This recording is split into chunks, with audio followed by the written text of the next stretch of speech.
Budiño, San Esteban, miércoles 5 de octubre del 2016.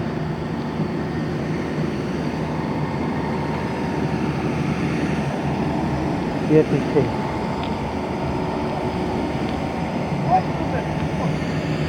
Parece que se acaban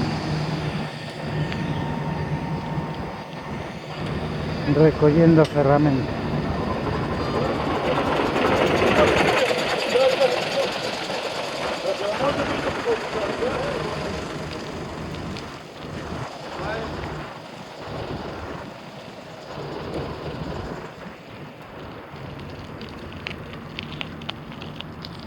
San Salvador de Budiño, Porriño.